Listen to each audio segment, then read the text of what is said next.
Selamat malam Omania. Jumpa lagi di Midnight Live. Hari ini hari Rabu. Rabu rata-rata BU. Tagihan udah telat tapi tenang, gajian udah dekat. Begitu mendekat langsung hilang secepat kilat. Jeder. Auto debet tagihan. Telat 4 bulan. Syukurin aja lah ya. Syukurin. Ingat, seberat apapun beban hidupmu, jangan pernah berpikir untuk makan buaya. Masa buaya makan buaya? Langsung aja kita mulai, inilah Midnight Live.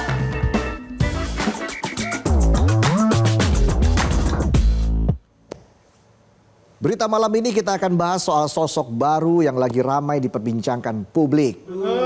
Seorang menteri yang kalau ngomong gak ada remnya, gak ada filternya. Kalimatnya menyengat. Ratu Lebah nih, kalau tersengat omongannya, itu Ratu Lebah langsung jadi selir. Ini mahkotamu King.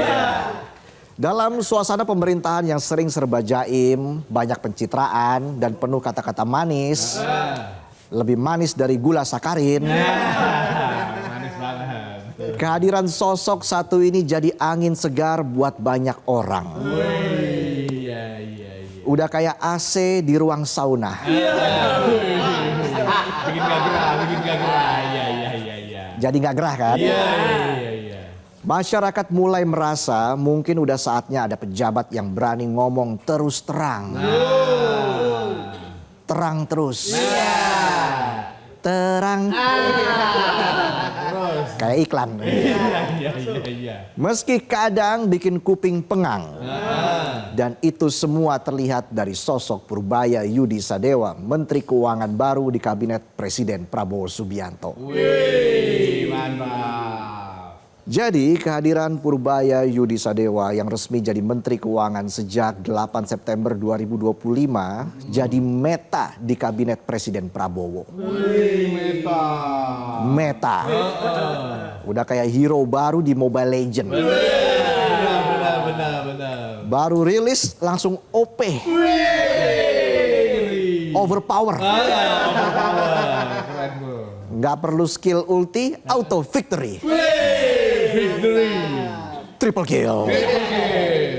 Gaya komunikasi mantan Ketua Dewan Komisioner Lembaga Penjamin Simpanan atau LPS ini terbilang unik, lugas, blak-blakan.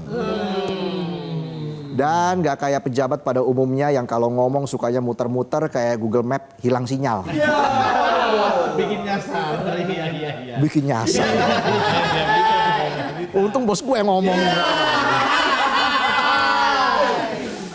Dengan gaya koboi, Purbaya dinilai nggak cuma jalanin kebijakan, tapi juga nyoba ngerapiin arah tata kelola keuangan negara biar lebih transparan, akuntabel, dan terukur. Mantap. Gaya kepemimpinan Purbaya bikin suasana ekonomi tiba-tiba jadi lebih optimis. Ibarat tanggal tua, gajian belum waktunya, tapi tiba-tiba ada info bakal ada bonus. Pas dicek ternyata bonus kerjaan. Ingat, hidup itu keras kawan. Kalau mau empuk ya di Presto aja. Bisa aja saya. Iya. Kebijakannya juga dinilai senada sama gaya bicaranya. Nggak muter-muter, langsung to the point. Dia juga dinilai berani bikin perubahan drastis yang juga dinilai berpihak sama kepentingan rakyat. Itu dia tuh. Hasilnya belum genap 2 bulan menjabat, Purbaya mampu mengembalikan sentimen publik terhadap pemerintah di bidang ekonomi. Udah kayak mantan yang tiba-tiba chat, aku kangen sayang. Gak peduli abis lembur, belum gajian, hidung langsung gemeteran. Pikiran jadi loading. Jantung ngelek. Pas lo mau bales tiba-tiba mantan lo typing. Lo tungguin ternyata isi chatnya klarifikasi. Klarifikasi apa? Sorry ya, WA dibajak sama keponakan dari kakekku. Bisa aja tisu basah. Sentimen terhadap Purbaya bukan sekedar omong besar. Angkanya beneran naik, indeks kepercayaan konsumen kepada pemerintah atau IKKP rilisan LPS naik ke level 130,6 pada Oktober 2025 dari 117,3 di bulan sebelumnya. Mantap. Daya beli masyarakat juga mulai naik, indeks keyakinan konsumen meloncat dari 90 ke 96. Dikit lagi nyentuh angka normal 100. Peningkatan sentimen publik sejak Purbaya jadi Menkeu menunjukkan satu hal, rakyat sebenarnya udah bosen sama pejabat yang kelihatannya manis dan ngomongnya halus. Tapi dalamnya penuh jebakan. Iya. Udah kayak bos yang bilang santai aja nggak ada deadline. Tekan tuh. Tapi tiap hari WA, gimana udah selesai? Iya. Kok lama? Kok nggak ada progres? Kamu bisa kerja nggak sih? Jangan asik sendiri kamu. Bisa aja jengkol NPD. Sekarang rakyat lebih milih dengar kebenaran pahit daripada dibuai kebohongan yang manis banyak rasanya. Kadang rasa vanila, kadang yang ada menggo-menggonya, kadang juga hambar. Rakyat udah capek dengar kata-kata manis tapi isinya pahit kayak jus pare. Sekarang rakyat suka pejabat model koboi kayak Purbaya. Kalau ngomong langsung nyodorin fakta daripada pejabat yang terlalu hati-hati. Kayak lagi ngetik chat WA di grup kantor. Hati-hati banget. Nah, betul. Soalnya takut kepencet emot terong sama cipratan air. Iya. Multitafsir tuh, iya serem. Multitafsir. Iya. Kalau salah ya bilang salah. Bukan salah, terus klarifikasi, lanjut sewa clippers buat naikin citra. Sebagai contoh, lewat Purbaya, publik jadi tahu ada dana pemerintah mengendap sebanyak 485,6 triliun rupiah di Bank Indonesia.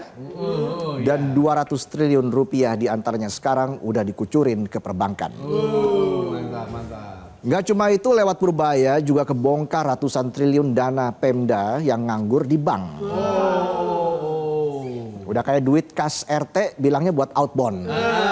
Ternyata dananya nggak pernah out, malah ketua RT-nya yang dicopot. Yang terbaru dan paling panas tentu aja soal kereta cepat Wush. Keretanya cepat tapi utangnya bikin ekonomi melambat. Iya betul, lagi rame. Ekonominya macet kayak lewat tol Jor jam 6 sore. Macet. Iya. Ngegasnya jarang-jarang tapi bensinnya habis duluan. Bisa. Mau isi bensin di SPBU pas mantap antrinya panjang. Cari SPBU swasta bensinnya hilang. Purbaya juga bikin gebrakan menolak bayar utang Wush pakai APBN. Dan sekarang KPK udah mulai ikut ngecek proyeknya, takutnya kereta kalah cepat sama aliran korupsi. Jangan sampai ada yang promosi masuk klasemen Liga Korupsi. Jangan. Tapi gaya komunikasi Purbaya yang terang-terangan, seterang lampu strobo, tanpa wut-wut, langsung bikin pejabat silau, bahkan ada yang langsung gerah.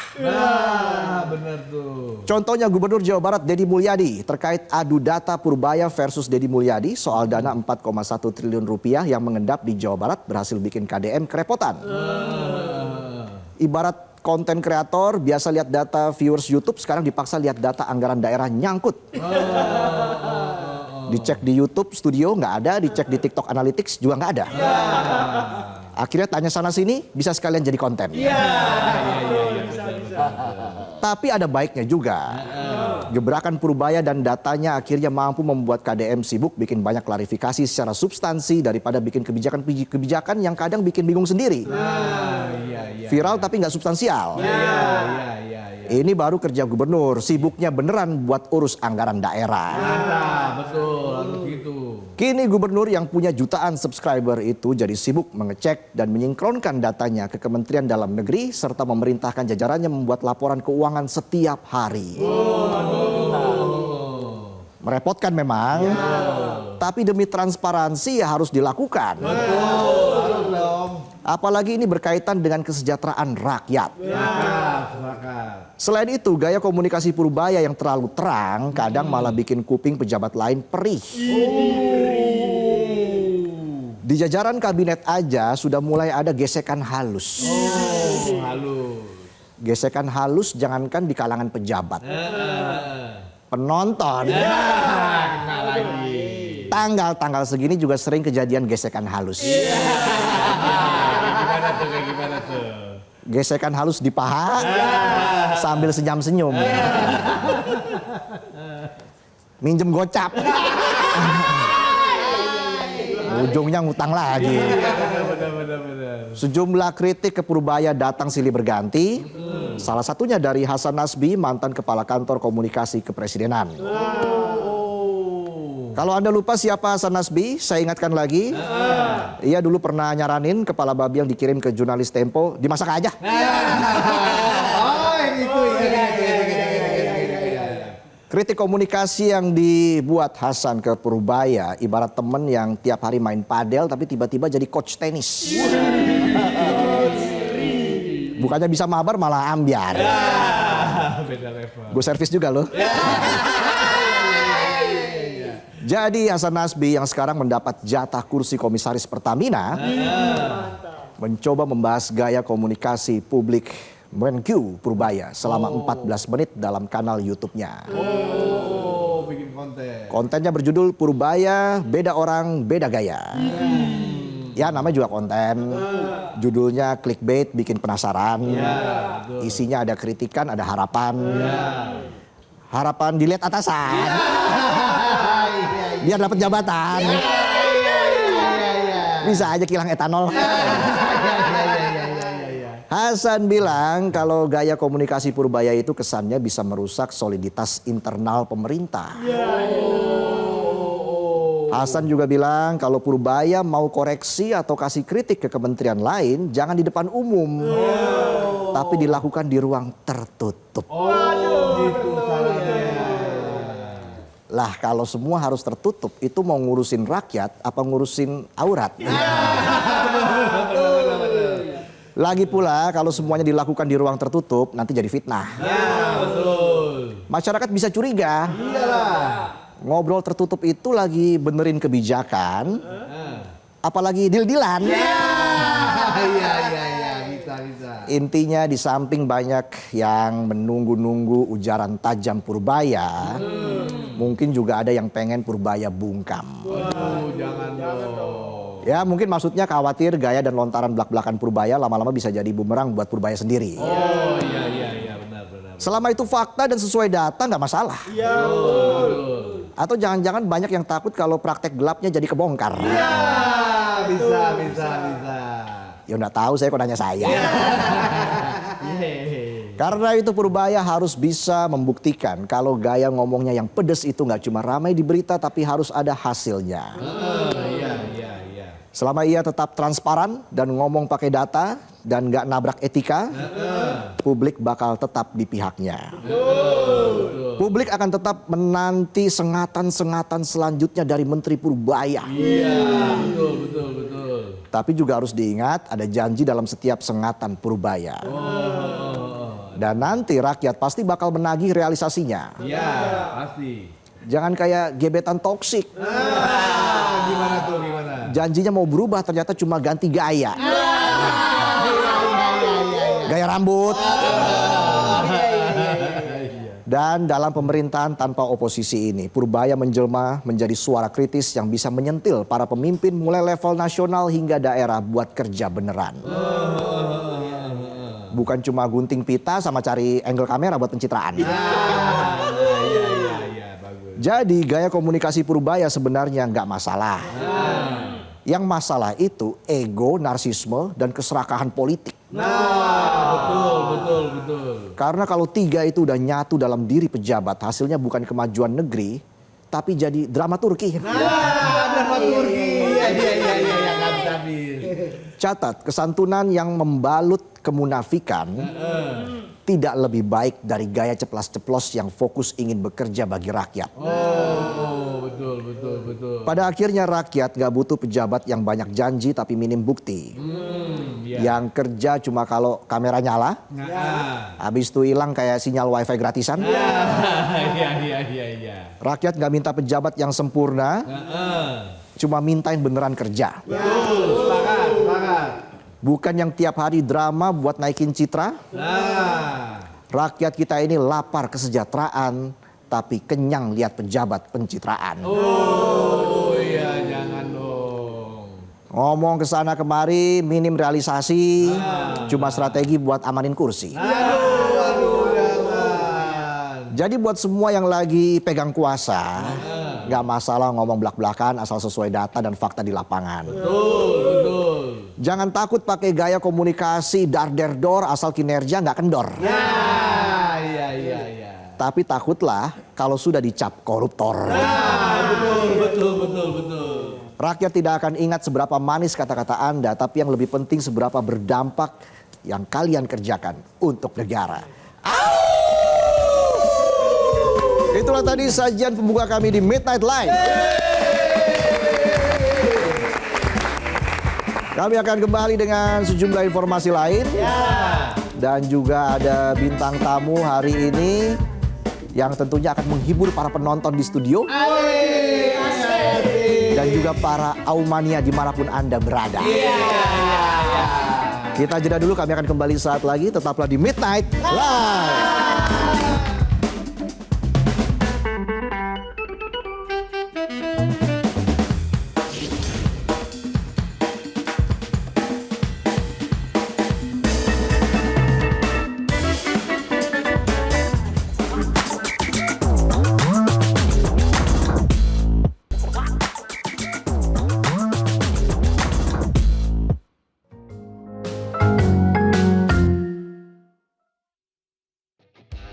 Albania, bulan Oktober ini identik dengan Halloween. Nah, kali ini aku udah ada di salah satu kafe yang ada di Jakarta Selatan.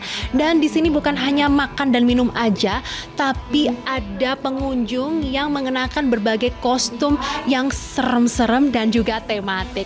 Nah, Halloween kali ini berbeda dengan di tempat-tempat lainnya karena di sini malah diskusi buku dan juga bedah buku. Penasaran kan Halloween berfaedah kali ini? Yuk kita masuk aja.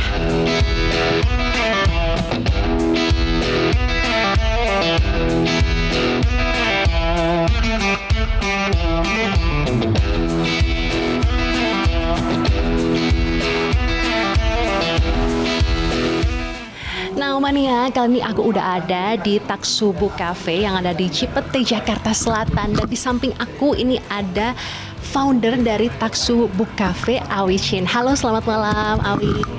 Halo, selamat malam. Oke, Awi, ini kan temanya eye-catching banget nih, Halloween. Seru banget dan di sini banyak pengunjung yang ada di sini. Sebenarnya temanya tuh apa sih untuk Halloween kali ini? Tema hari ini, tema besar adalah Ink Mask. A literary Halloween. Kita sebenarnya kan kalau puisi namanya ada unmask ya, kita ink mask karena ada ink pakai tinta kan. Jadi sebenarnya kita pengen ngajak teman-teman ke sini pakai kostum biar lucu. Terus kayak mereka jadinya berkostum pakai karakter yang dari buku yang mereka baca gitu. Jadi selain ada baca buku bareng, kita juga nanti malam ada poetry slam. Jadi kita ada baca puisi bareng. Kita bilangnya dramatic reading. Jadi kita saat ini kerjasama sama 7 komunitas yang berbeda gitu. Karena kita juga ada diskusi buku sama Berbit Haru. Di sini baca buku dengan kostum dari 3 komunitas. A Very Chill Book Club, Midnight Monologue sama Poetry Party. Terus juga nanti malam sama Jakarta Poetry Slam. Terus kita juga ada tarot reading di sini di belakang gitu. Keren banget karena biasanya kafe-kafe itu kan biasa cuma jual makanan, minuman, tapi ini konsepnya ada bookstore, ada library juga sehingga pengunjung-pengunjung yang ada di sini juga bisa menikmati makanan, minuman termasuk juga sharing tentang buku. Konsepnya seperti apa sih dari Taksu ini? Kita sebenarnya lebih ke arah komunitas ya, community space. Karena kalau di Jakarta kan mungkin yang suka baca buku tuh susah kali dapat tempat. Karena saya juga punya book club dulu, jadi susah banget dapat tempat. Pasti kita ke taman GBK kan baca. Jadi kita ngasih space sih untuk teman-teman yang suka baca, silakan mampir ke sini. Kita buka pintu kami lebar-lebar. Kemudian juga komunitas udah banyak dari kemarin, dari Kawan Puan, dari Jakarta Women's March. Terus kita buka semua pintu kita untuk mereka datang ke sini. Jadi yang kita jual sebenarnya bukan kopi, bukan buku, tapi kita menjual tempat safe space di Jakarta buat teman-teman semua untuk datang dan berkunjung dan saling ya berbagi cerita lah. Oke, aku nggak sabar nih pengen explore yang ada di sini, pengen ikut book clubnya juga, ke library juga, dan juga aku pengen nyobain tarot reading. Barangkali bisa membaca situasi terkini dan masa depan begitu ya. Benar-benar nanti cobain aja. Oke, let's go kita explore. Yuhu.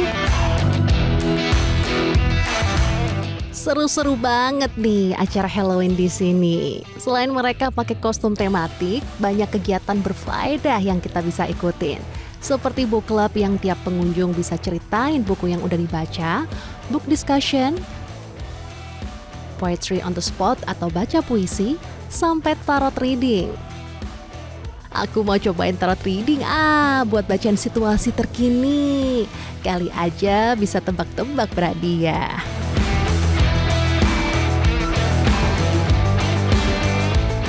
Mania, baru aja aku ikut book club, lalu aku juga ikut tarot, dan aku mau wawancara nih pada salah satu atau salah dua ya nih pengunjung yang ada di sini yang ikut book club pada malam hari ini yang sudah berkostum ria. Dengan Kak siapa? Angie, Tasha. Oke, ini temanya apa nih? Agak serem-serem ya Mbak Kunti pakai baju putih. Ini temanya Ghost Bride sih Mbak. Oh, oke. Iya, jadi ya ala-ala orang mau nikah tapi nggak jadi gitu kali ya. Jadi hantu. Gitu sih. Oh, bukan Mbak Kunti ya kalau versi Indonesianya ya? Ini versi lebih fancy ya. Iya, oke, nggak jadi nikah. Sabar ya Kak, ya, jangan putus asa. Kalau Kakak apa? Jadi sebagai Potterhead aku berusaha jadi witch, mungkin nge-capture McGonagall ya waktu masih muda mungkin. Oke, ini pecinta Harry Potter. Kalau aku temanya adalah mbak-mbak wanita karir. Ya, nggak horor ya tapi ya. Tergantung horor apa enggak, serem banget. Oke, Kak, kenapa nih tertarik ikut acara di sini? Ini acara aku yang ketiga mungkin ya. Aku nggak tahu kalau Tasya gimana, tapi aku memang tertarik sih ikutan book club. Dan kebetulan temanya juga Halloween, jadi aku juga bawa buku yang menyeramkan juga. Menurut aku ini judulnya The Virgin Suicides by Jeffrey Eugene Knights. Dan ini juga sesuai tema sih. Jadi pokoknya aku spooky, bukunya juga spooky, bercerita tentang hal yang menyeramkan intinya di antara 5 kakak adik Lisbon ini, dan semua teman-teman juga termasuk Tasya kayaknya bawa buku yang serem. Kalau Tasya gimana coba bukunya? Jadi buku yang aku bawa ini Love Letters to the Dead. Jadi tentang seorang anak SMA yang menulis surat untuk orang-orang mati, dan itu tuh jadi cara dia coping terhadap kesedihannya tentang kematian kakaknya.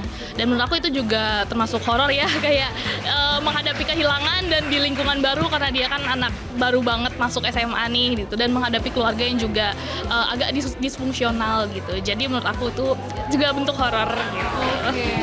Horor banget, walaupun horor tetap berfaedah ya. Itu tadi kegiatan aku pada malam hari ini dari Jakarta Selatan. Fatma Ayu, Firman Atriada, Metro TV. Au.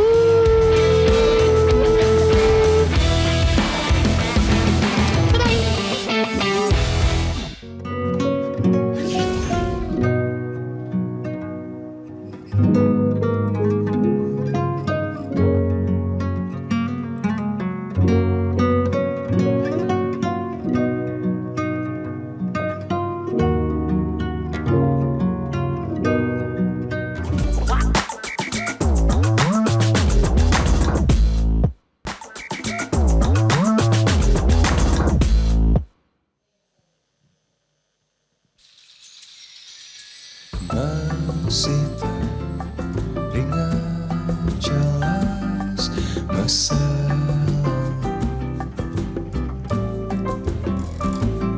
oh bertanya-tanya mengapa bisa, apa masalahmu, apa mungkin salahku. Terdiam lugu seakan tak tahu permainanmu. Kala itu bodohnya aku masih menyimpan perasaan. Bualan masa lalu, bualan masa lalu. Berderai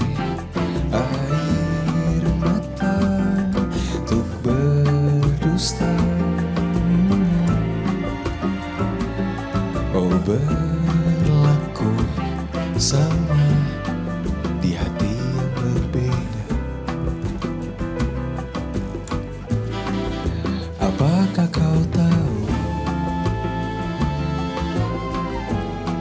atau tak tahu malu?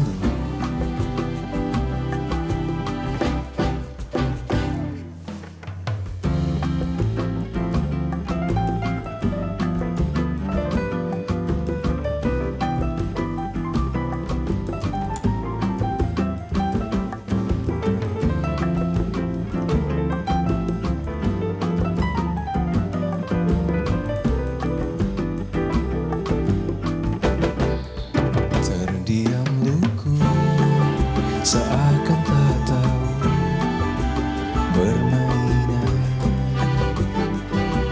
Kala itu, oh bodohnya aku masih menyimpan perasaan.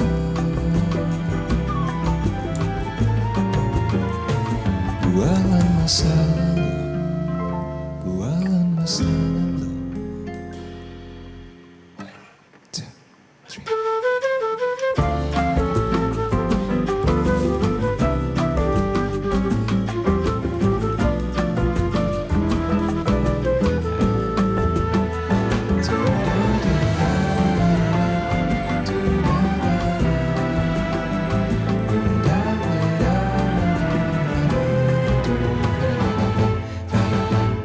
Thank you.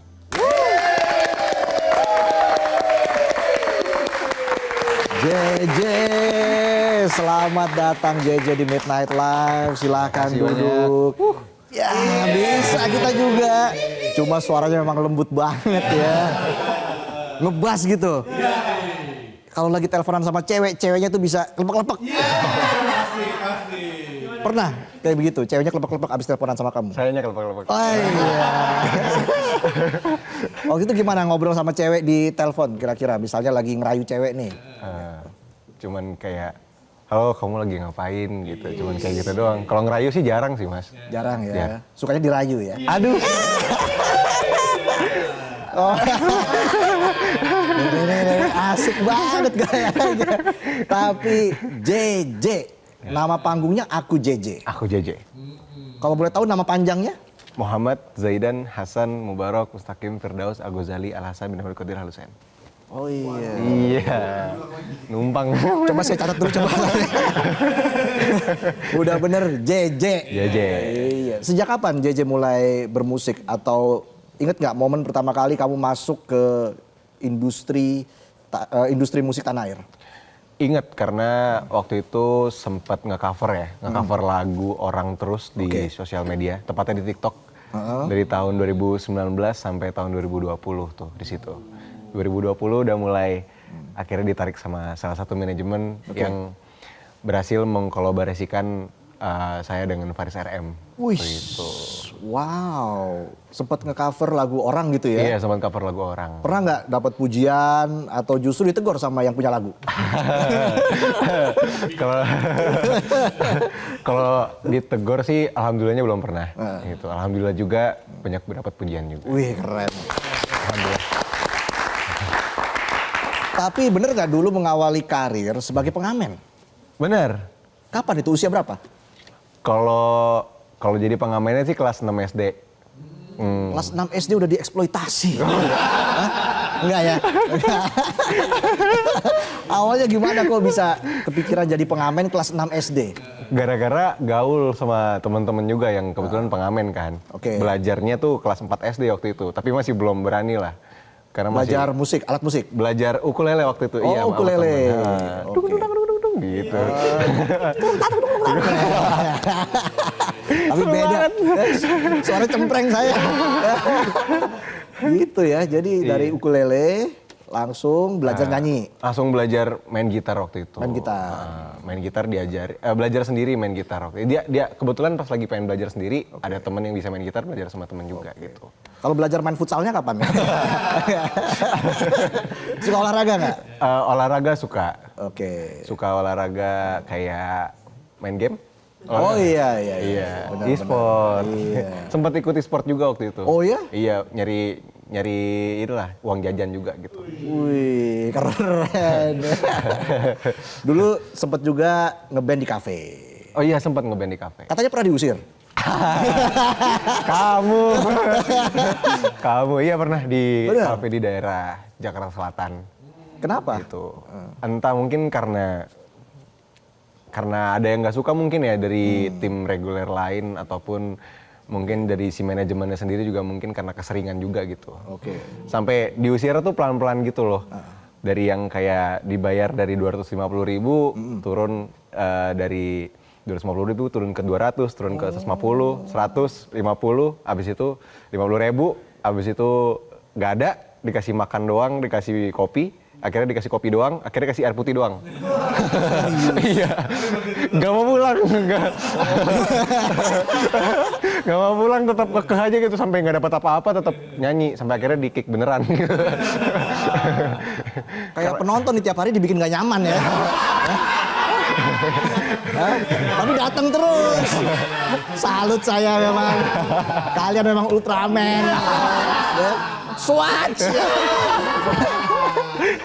Gimana dulu prosesnya akhirnya bisa menelurkan lagu lalu dikenal oleh banyak orang bahkan pendengarnya sampai 1 juta lebih loh.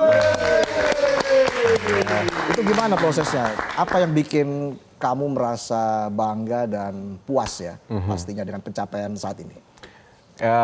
Waktu awal mula tuh sebenarnya aku nggak ada yang ngedorong aku, nggak ada juga yang nahan aku untuk bisa menjadi musisi, nggak ada sama sekali.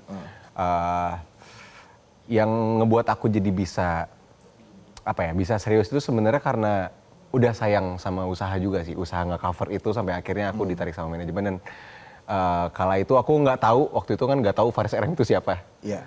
Waktu itu nggak tahu Faris RM itu siapa, akhirnya tahu Faris RM itu siapa dan wow, di situ perjalanan setelah keluar dari manajemen itu, aku mulai serius buat bikin lagu sendiri. Kan itu udah independen ya jatuhnya. Tahun 2022 itu independen sendirian, bikin lagu pertama itu judulnya Andai. Dan mulai dari situ, itu pertama kalinya dapat stream 100.000 waktu itu di lagu Andai itu. Sampai akhirnya, wah 100.000 nih, lanjut gitu. Bikin akhirnya lagu Andai ini ceritanya tuh lanjut ke lagu selanjutnya gitu. Tapi kalau ditanya soal genre musik, musik kamu ini genrenya apa? Sebenarnya kalau genre itu aku nggak terlalu memfokuskan untuk kayak gue mau yang ini, enggak. Sebenarnya ngalir aja dan sesuai sama apa yang lagi dipengenin bikinnya waktu itu. Cuman belakangan ini lagi sering banget bikin lagu bossa nova. Oh iya ya. Tadi suka banget nuansanya kental sekali di lagu Bualan Masa Lalu tadi ya. Betul. Itu lagu soal apa sih Bualan Masa Lalu? Bualan masa lalu tuh karena aku baru aja diselingkuhin 5 kali berturut-turut ya sama satu. Satu lagi dapat piring cantik. 5 kali. 5 kali sama satu cewek itu. Gitu. Ngeri banget ya. Nah itu kelepak-kelepak tuh mainnya tuh. Ngeri banget ya. Tapi apa yang bikin kamu masih kelepek-kelepek? 1, 2 kali masih kelepek-kelepek ya kan? Diterusin sampai 5 kali diselingkuhin. Ya sampai akhirnya aku tahu yang kelima kalinya menurutku udah too much aja. Akhirnya aku bikin lagu ini gitu. Oke. IG-nya apa ceweknya? Buzzer. Sampai 5 kali tapi berbuah jadi lagu. Iya. Oke, gitu. makanya judulnya Bualan Masa Lalu. Bual. Oke.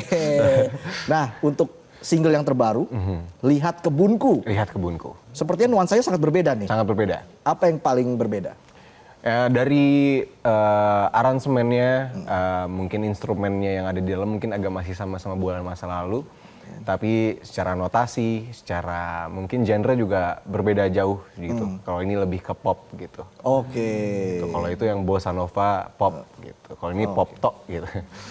Oke, jadi kamu memang lebih ngikutin tren untuk menentukan genre musik yang pas begitu buat lagu-lagu kamu, atau memang nanti ke depan kamu akan punya gaya musik tersendiri?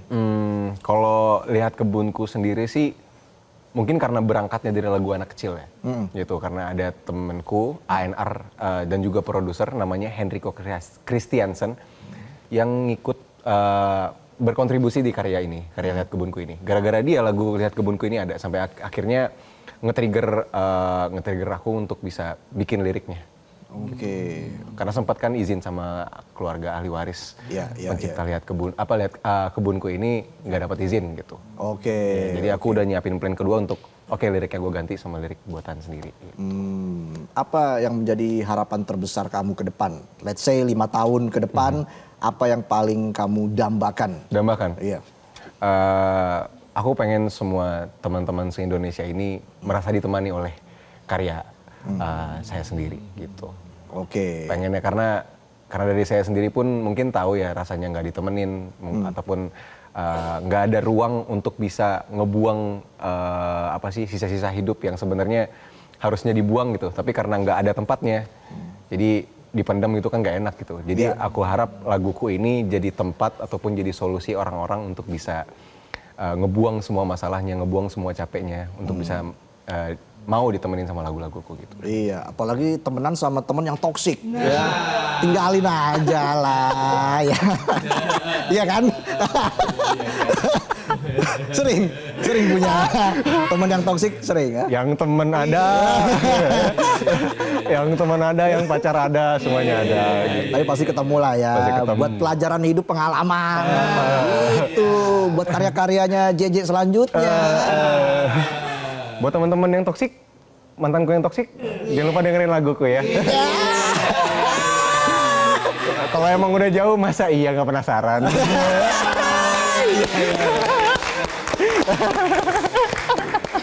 Mantannya para penonton nih, ngeliat penonton sekarang pasti ngiri ya. Pasti. Gila, mantan gue udah masuk TV terus ya. Walaupun disorot dari belakang doang. Iya. Itu ya, jadi kapan kamu nanti punya rencana untuk bikin album? Karena itu kan sepertinya album itu menjadi mahakarya seorang musisi ya. Untuk album pertama, insya Allah tahun depan. Wih, keren. Tahun depan. Insya Allah. Udah ada rencana Udah ada ya? rencana dan udah mulai nulis dari sekarang ini sih. Inspirasinya dari mana tuh kalau nulis lirik? Kan susah juga ya, sebenarnya butuh waktu panjang. Kalau kamu biasa inspirasi dari mana? Kalau inspirasi nulis lirik tuh biasa dari pengalaman pribadi semuanya. Oke. Gitu. Apapun yang udah terjadi di hidup tuh ditulis dan diingat gitu kan. Mau pahit, mau senengnya. Terus tapi kalau referensi dari skala musik, Oke. instrumen, aransemen dan notasi mungkin ngambil referensi lagu-lagu lama. Oke. Lagu-lagu lama kayak Sam Saimun, Ismail Marzuki, Ermi Kulit gitu-gitu. Utari Kumawa dan segala macam teman-teman. Chandra Darusman, Faris RM gitu-gitu. Wow, banyak referensinya Banyak, ya pastinya. Nah, harapan kamu buat dunia musik Indonesia seperti apa dari JJ? Buat harapan musik di Indonesia ini, semoga musik di Indonesia ini lebih dihargai oleh para petinggi-petinggi negara gitu. Untuk bisa jadi untuk si musisi tanah airnya sendiri itu nggak mati di tanahnya sendiri gitu. Mungkin bisa lebih menyala lagi, bisa lebih kemana-mana lagi dan bisa aku pengennya tuh jadi budaya ini tuh bisa nempel di negara-negara lain juga seperti apa yang sudah negara lain lakukan ke negara-negara yang sudah kayak di Indonesia ini kan kental banget sama Korea gitu. Iya. Ya, aku pengen banget Indonesia ini ada yang seperti itu juga. Oke, keren. Ya. Sukses selalu buat JJ. Terima kasih. Ditunggu karya-karya selanjutnya. Sehat selalu ya, J ya. Amin, amin. Kamu juga. Pokoknya be yourself. Yap. Ya. Yes, keren. Keren pokoknya kita. Pasti mau lihat lagi penampilan dari JJ ya. Kita langsung sambut, ini dia Lihat Kebunku dari JJ.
Terima kasih banyak teman-teman Metro TV. Terima kasih banyak teman-teman Meta.